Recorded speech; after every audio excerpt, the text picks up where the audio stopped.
Bueno, buenas tardes a todos. Nada, continuando con la sesión del doctor Rosés, la misma tabla de cuál es el riesgo relativo de las arritmias en cada una de las diferentes cardiopatías y lo básico, ¿no? La relación entre la anomalía anatómica intrínseca de las cardiopatías y lo que nosotros provocamos o que la cardiopatía provoca, el crecimiento de cámaras, daño celular y la fibrosis, que todo esto ya lo ha explicado él.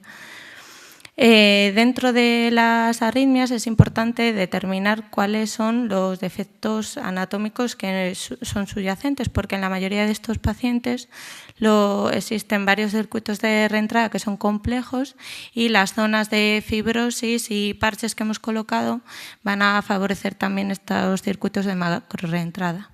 Como se ha referido él también, es muy importante mirar las hojas quirúrgicas para ver qué tipo de reparación se ha hecho en cada uno de los pacientes. Dentro de la ablación en estas cardiopatías hay que conocer todos estos detalles anatómicos y utilizando todas las técnicas que tenemos ahora de eco 3D, resonancia, nos va a ayudar a determinar bien cuál es la anatomía de las cardiopatías y revisando también los estudios electrofisiológicos hechos previamente, anticiparnos ante los problemas que vayamos a tener, sobre todo en relación con los accesos que tenemos al corazón, la circulación colateral. En estos pacientes también es importante decir que la anatomía distorsionada no nos va a dejar tener las referencias que se toman en los estudios de electrofisiología y va a dificultar las técnicas. Vamos a centrarnos ahora en la comunicación interauricular, en el FALOT y en la anomalía de Epstein. Como todos sabéis, existen diferentes tipos de comunicaciones interauriculares. La más habitual es la comunicación interauricular tipo ostium secundum, que junto con las técnicas de resonancia y las nuevas 3D nos ayudan a definir mucho mejor la anatomía de ellas. En este vídeo podéis ver una CIA tipo ostium primum que comparte ciertas características en común con los canales auriculoventriculares parciales. En las comunicaciones interauriculares, la reparación de ellas es importante ver dónde están localizados los parches y las líneas de sutura de la triotomía. Los mecanismos más frecuentes de estos pacientes son las taquicardias por reentradas y las zonas son los circuitos que se crean alrededor del anillo tricuspidio y del istmo cabo-tricuspidio o en la zona de la triotomía de la aurícula derecha, como podéis ver aquí, y la reentrada. Este es un caso de un paciente en el que se cerró una comunicación interauricular alta y se observan dos tipos de taquicardias por reentrada intraatrial. Uno localizado en la zona del istmo cabo-tricuspidio y que se ablacionó con radiofrecuencia con éxito, y luego otro en la zona de la pared lateral de la aurícula derecha, en la pared lateral e inferior, que pudiera ser, participa en el circuito de macrorreentrada y pudiera ser la zona de canulación de las cavas. Decir que las taquicardias más frecuentes en las comunicaciones interauriculares son las taquicardias intraatriales por reentrada y también las taquicardias auriculares focales. Y dentro de los desencadenantes anatómicos, el istmo cabo-tricuspidio y la pared lateral de la aurícula derecha. Pasamos a la anomalía de Epstein. En la anomalía de Epstein lo que hay es un desplazamiento de la inserción de la valva septal de la tricúspide. Todo esto lo que produce es una atrialización del ventrículo derecho y generalmente asocia cierto grado de insuficiencia de la válvula tricuspidia. Además, pueden existir alteraciones asociadas, como son una comunicación interauricular y diferentes grados de hipoplasia en el ventrículo derecho. En el corazón normal en el corazón normal, bueno, podemos ver sobre todo las diferencias entre un corazón normal y en la anomalía de Epstein son una de las diferencias que vemos son las dimensiones del triángulo de Cos, que como ha comentado el doctor Sánchez Quintana en la charla anterior, está localizada en la superficie endocárdica paraseptal de la aurícula derecha y tiene el límite anterior será la inserción septal de la válvula tricúspide, el límite posterior el tendón de Todaro y la base la forma el vestíbulo de la aurícula derecha y el ostium del seno coronario. Como podéis ver en estas muestras, lo que se ve es un triángulo de Cos en los pacientes con Epstein que es más pequeño, que esto va a determinar la mayor facilidad que se pudiera tener a la hora de realizar procedimientos electrofisiológicos y dañar el nodo AV. En esta otra diapositiva se ven también pues, las alteraciones, la diferencia en el área del triángulo de Cos y también vemos que en la anomalía de Epstein el diámetro de la válvula tricúspide es mayor debido también a una dilatación de la aurícula derecha que va a favorecer que los miocitos no estén bien acoplados y se establezcan los circuitos de macroreentrada. En la anomalía de Epstein, la unión auriculoventricular se caracteriza porque se observa una cresta fibromuscular, como podéis ver aquí. Esta es la cresta fibromuscular y muchas veces la arteria del nodo AV está incluida en ella. La zona del nodo AV, que en los corazones normales tiene una forma semioval, está apoyada sobre el cuerpo fibroso central y el septum muscular. En los corazones con Epstein vamos a ver que tiene una forma irregular, que es mucho más horizontalizado y además en muchos casos la arteria del nodo AV circula dentro de ella.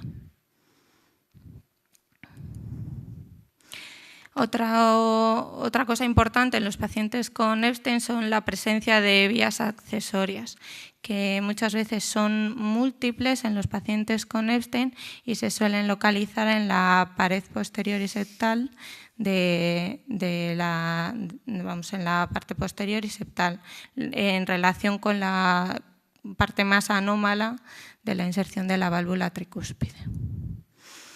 Para resumir un poco el Epstein, pues 4 cosas importantes: que el área del triángulo de Cos va a ser mucho más pequeño, la presencia de esta cresta fibromuscular, que va a ser la unión verdadera auriculoventricular, que la arteria del nodo hasta en el 27% de los pacientes va a circular dentro de ella y que además existen estas alteraciones en el septo muscular que hace que el cuerpo del nodo tenga una disposición diferente a lo que vemos habitualmente en los corazones normales. También las extensiones inferiores del cuerpo del nodo van a estar más desplazadas hacia la base y a nivel del istmo cabo-tricuspidio. Como hemos comentado antes, todas estas variaciones en la morfología tanto del triángulo de Cos como del nodo son determinantes importantes a la hora de realizar procedimientos, sobre todo en los pacientes pediátricos. La tetralogía de Fallot, aunque se dice siempre tetralogía, se puede decir que es únicamente lo que existe es un desplazamiento anterior y septal del septum conotruncal. Esto lo que va a provocar va a ser una falta de fusión con el septo interventricular, ocasionando la CIV. Va a existir un acabalgamiento de la aorta sobre este defecto, sobre esta comunicación interventricular y un hipodesarrollo del tracto de salida del ventrículo derecho con la consiguiente hipertrofia del ventrículo derecho. Los pacientes con tetralogía de Fallot se pueden someter a cirugías paliativas o cirugías definitivas. Las cirugías paliativas suelen ser shunts aortopulmonares Y las cirugías definitivas, lo que se repara en ellos es a través de una triotomía, cerramos la comunicación interventricular y ampliamos el tracto de salida del ventrículo derecho. En esta ampliación se pueden hacer varias cosas: resecar únicamente el tracto de salida, ampliar este tracto de salida con un parche y luego generalmente siempre hay que realizar algún tipo de o comisurotomía o ampliación del tronco de la válvula pulmonar. Todo esto, ¿qué va a provocar? Pues va a favorecer la presencia de circuitos de macrorreentrada. Las arritmias ventriculares van a estar sobre todo relacionadas con la sobrecarga de volumen del ventrículo derecho, que va a estar favorecida por diferentes grados de insuficiencia pulmonar. Muchas veces existe una insuficiencia pulmonar libre. El aumento de la poscarga del ventrículo derecho va a producir fibrosis e hipertrofia, y esto está en relación con la estenosis pulmonar que pudiéramos haber dejado. La situación de perfusión coronaria, que puede estar alterada tanto por la cianosis como por los bypass, la incisión de la ventriculotomía, el parche de cierre de la CIV que hemos colocado o la circulación extracorpórea. Todos estos factores van a favorecer los circuitos de macrorreentrada, las taquicardias ventriculares y la muerte súbita. También existen en estos pacientes arritmias supraventriculares y disfunciones del nodo sinusal, aunque esto es mucho menos frecuente, y destacar que en estos pacientes la muerte súbita es la causa más frecuente de muerte.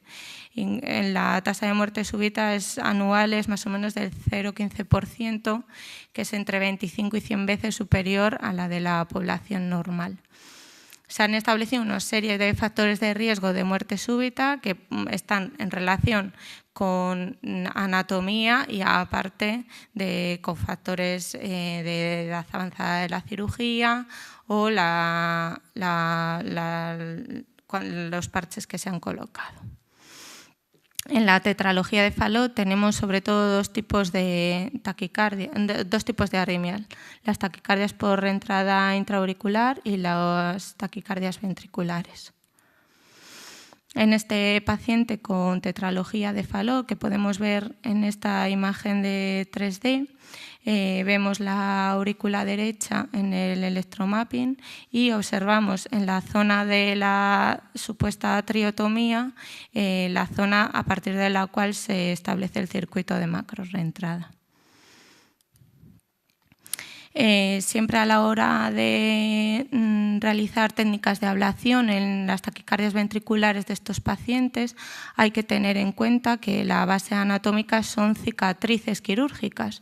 Estas cicatrices van a favorecer y van a estar implicados en los circuitos de macrorreentrada. En estas imágenes se muestran las zonas en los pacientes operados de Fallot, las zonas más habituales donde se hace ablación. El istmo entre la válvula tricúspide y la pared anterior del ventrículo derecho es el que está con más frecuencia implicado, en la zona también del parche de cierre de la CIV. Todas las técnicas de electromapping nos ayudan también a ver cuáles son las zonas donde hay un silencio de señal, y en estas, a través de alrededor y participando en ellas, se establecen los circuitos de macrorreentrada. En este paciente operado de Fallot tenemos aquí una pieza anatómica abriendo la pared anterior del ventrículo derecho.